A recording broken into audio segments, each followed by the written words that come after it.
going to call up the effing Secretary of DOD. We have some senators who are still in their hideaways. They need massive personnel now. Can you get the Maryland National Guard to come too? I have something to say, Mr. Secretary. Well, I'm going to call the mayor of Washington, D.C. right now and see what other outreach he has to other police departments, as Leader Hoyer has mentioned. Get him up! Get him up!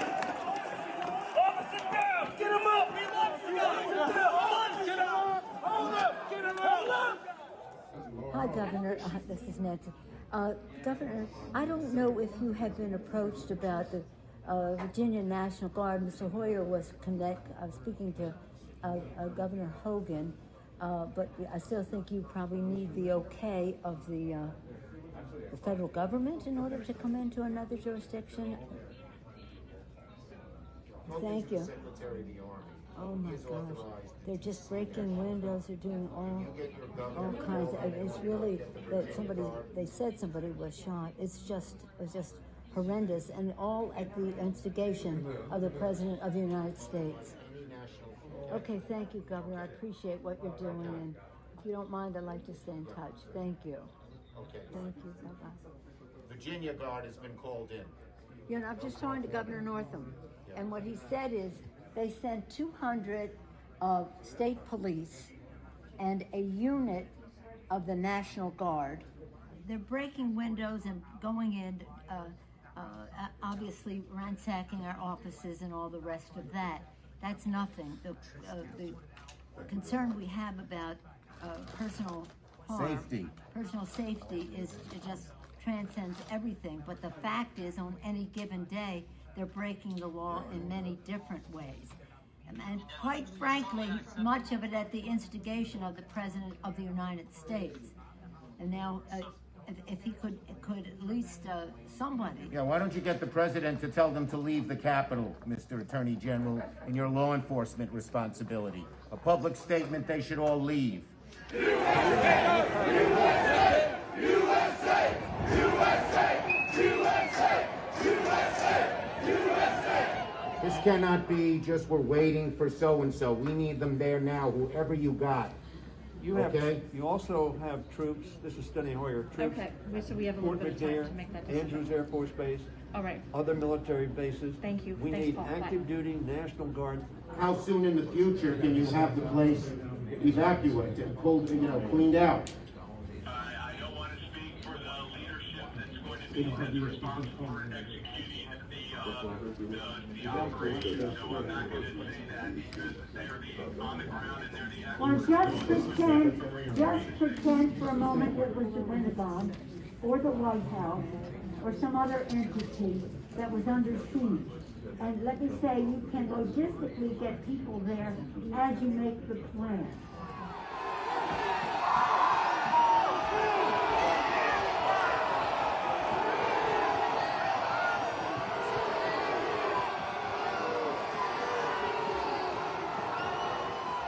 We're trying to figure out how we can get this job done today. We talked to Mitch about it earlier.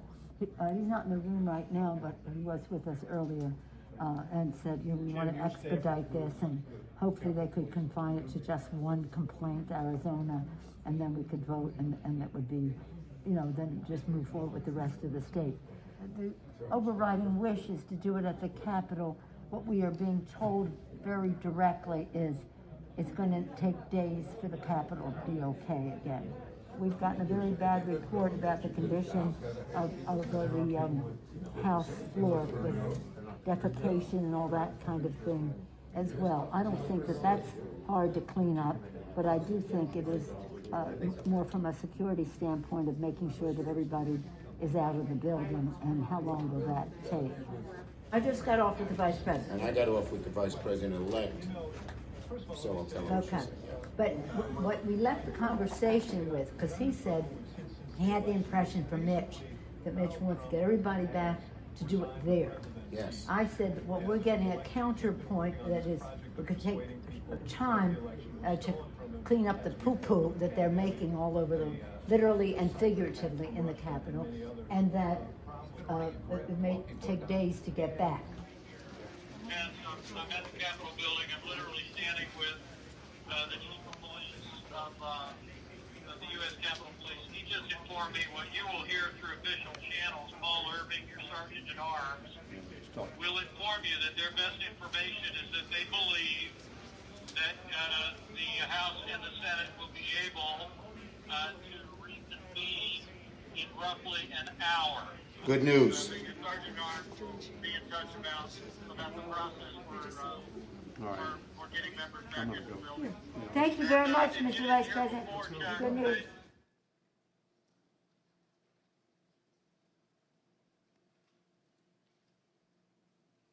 It was obvious that only President Trump could end this. He was the only one who could. Former aides publicly begged him to do so. Loyal allies frantically called the administration. The president did not act swiftly. He did not do his job. He didn't take steps so federal law could be faithfully executed and order restored. No. In the midst of this violent chaos, he finally got through to Donald Trump, and he said, you have got to get on TV, you've got to get on Twitter, you've got to call these people off. You know what the president said to him? This is as it's happening. He said, well, Kevin, these aren't my people. You know, these are Antifa. And Kevin responded and said, no, they're your people. They literally just came through my office windows, and my staff are running for cover. I mean, they're running for their lives. You need to call them off. And the president's response to Kevin, to me, was chilling. He said, well, Kevin, I guess they're just more upset about the election, theft than you are. And that's, you've seen widespread reports of Kevin McCarthy and the president having basically a swearing conversation. That's when the swearing commenced, because the president was basically saying, I'm okay with this. I had a conversation at some point in the day or week after the riot with Kevin McCarthy. Yeah, it was very similar to what Jamie had. The conversation she had retold about how he called and asked the president to get them to stop, and the president told him something along the lines of, Kevin, maybe these people are just more angry about this than you are, maybe more upset. I had the conversation similar to that with Kevin in the day to week after the riot. and we know how Kevin McCarthy described President Trump's conduct both in public and in private. The president bears responsibility for Wednesday's attack on Congress by mob rioters. He should have immediately denounced the mob when he saw what was unfolding. These facts require immediate action by President Trump. Accept his share of responsibility, quell the brewing unrest, and ensure President-elect Biden is able to successfully begin his term. But let me be very clear to all of you, and I've been very clear to the president. He bears responsibilities for his words and actions. No ifs, ands, or buts. I asked him personally today, does he hold responsibility for what happened? Does he feel bad about what happened? He told me he does have some responsibility for what happened. And he needs to acknowledge that. 2:24 p.m., knowing the deadly riot was now bearing down on his own vice president, President Trump composed and sent a tweet attacking Vice President Pence, accusing him of cowardice for not unilaterally rejecting Electoral College votes for Joe Biden and simply handing Trump the presidency. The impact of that tweet was foreseeable and predictable. It further inflamed the mob, which was chanting, "Hang Mike Pence," and provoked them to even greater violence. This deliberate decision to further enrage the mob against Vice President Pence cannot be justified by anything that President Trump might have thought about the election. The tweet came precisely at the time Pence's Secret Service detail was most seriously concerned for the vice president's physical safety. We've obtained new documents from the Secret Service, real-time chats that underscore the threat they knew the vice president would be facing because of the president's escalating incitement of the mob.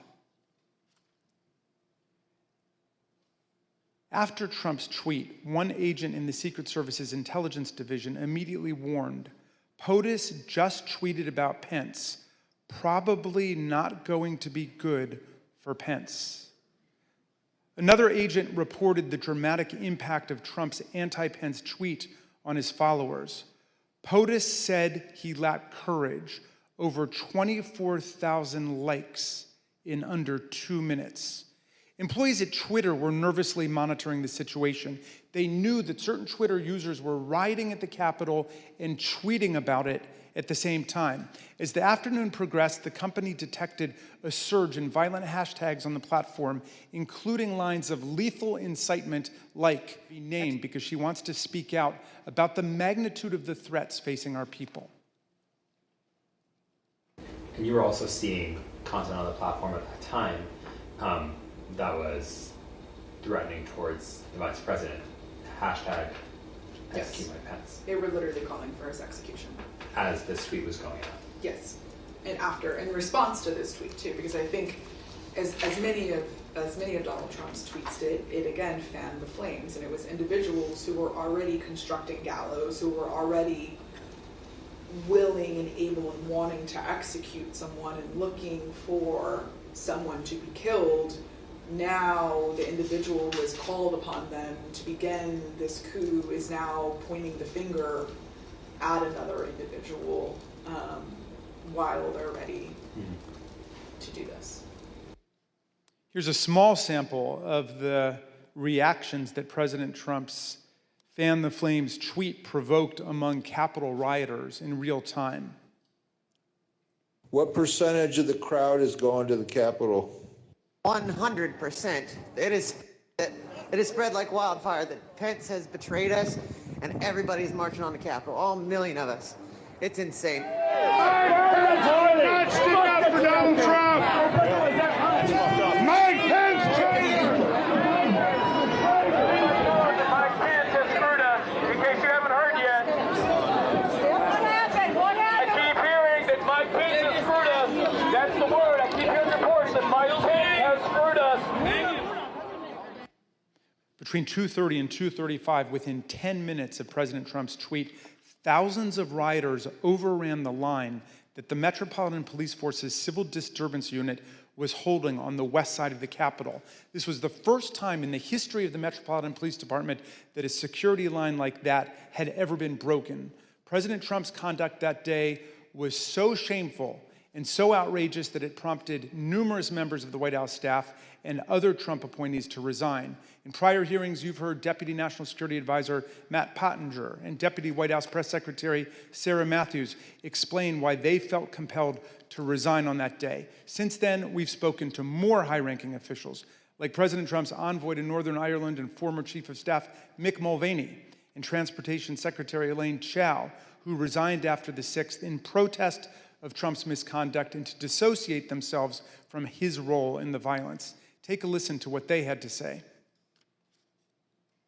I was stunned by violence and was stunned by the president's apparent indifference to the violence. Now is the time for the president to be presidential. I thought he failed at doing it. I thought he failed at a critical time to be the sort of leader that the nation needed.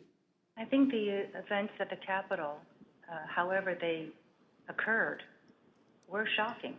And it was something that, as I mentioned in my statement, that I could not put aside.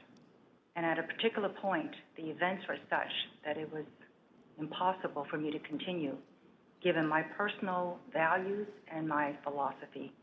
I came as an immigrant to this country. I believe in this country. I believe in a peaceful transfer of power. I believe in democracy. And so it was a decision that I made on my own. When security assistance began to arrive at the Capitol and the tide turned against the insurrection, President Trump finally gave his painfully belated instruction at 4:17 p.m. So after multiple hours of rioting and more than 100 serious injuries suffered by our law enforcement officers, the crowd finally began to disperse. Listen carefully to what they said as they decided to leave the Capitol.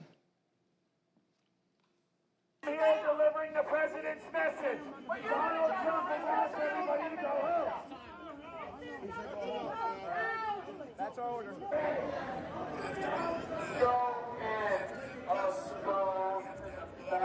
Says go home. He says go home. Yeah, he said to go home. Finally, at 6:01, President Trump tweeted again, not to condemn the mass violence in any way, but rather to excuse and glorify it. Significantly, he made it clear that he considered the violence perfectly foreseeable and predictable. Check it out. These are the things and events that happen when a sacred landslide election victory is so unceremoniously, viciously stripped away from great patriots who have been badly, unfairly treated for so long. These are the things that happen, he said, giving the whole game away. Trump was telling us that the vice president, the Congress, and all the injured and wounded cops, some of whom are with us today, got what was coming to us. According to Trump, January 6th should not be a day that lives in shame and infamy in our history, but rather in glory. Remember this day forever, he wrote proudly, as if he were talking about D-Day or the Battle of Yorktown. Trump did nothing to stop the deadly violence for obvious reasons. He thought it was all justified, he incited it, and he supported it.